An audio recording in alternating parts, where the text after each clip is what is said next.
So of course she came to the world of spirits.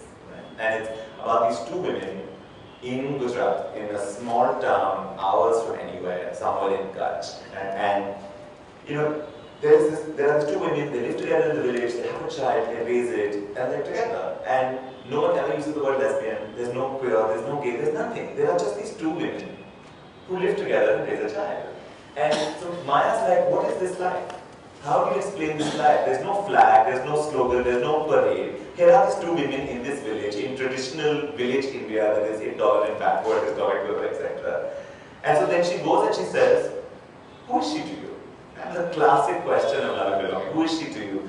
And I'll just read you the reply. Their names are Hasina and Fatima. She goes, lifting her smiling brown eyes, Hasina shared the moment of her first meeting with Fatima in a whisper.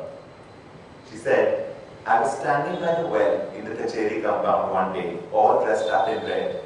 At that time, he, and she always used the word he to talk about Fatima, he emerged from the well and told me, I love you. He came for me disguised as a woman and cast on me a magical spell I cannot explain.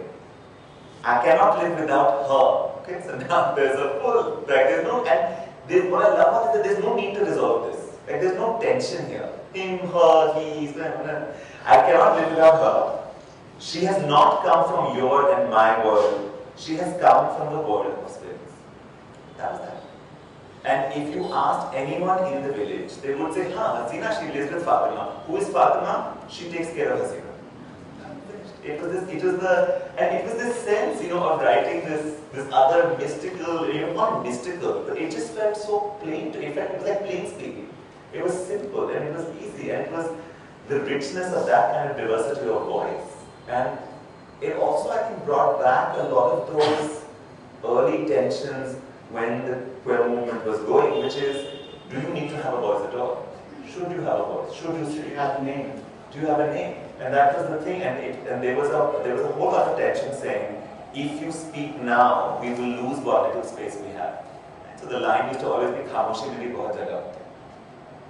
And you would hear it, and it was an undeniable, he never resolved it. So part of putting this out there was a conscious knowledge that we were breaking safe spaces. We were breaking, not breaking safe spaces, but we were breaking something had to break. And many people, we discuss, Akshay would say, masti nahi ho paye, laundebazi nahi ho paye, you masti ko naam de doge, masti gay ho jayega. This will break, these spaces in silence will break. But the problem is, Khamoshi also had these really harsh limits, right? Because it was, and the privilege to have silence was also very powerful. Like, you couldn't have Khamoshi if you were Hitler. You couldn't have Khamoshi if there was no space in the house to go to. You couldn't have Khamoshi if you couldn't escape. So, it was all, but this was also like, what was this? Is this silence? It's not silence. Is it speech? I don't know if it's speech, but it was this reminder to us that there isn't this one story about identity, coming out, politics, naming. There isn't that's what you do. You grow up, become gay, come out, declare it, and live a certain kind of life. That there were all these other ways. The tolerance looked more complex. And that kind of diversity of voices that I really loved.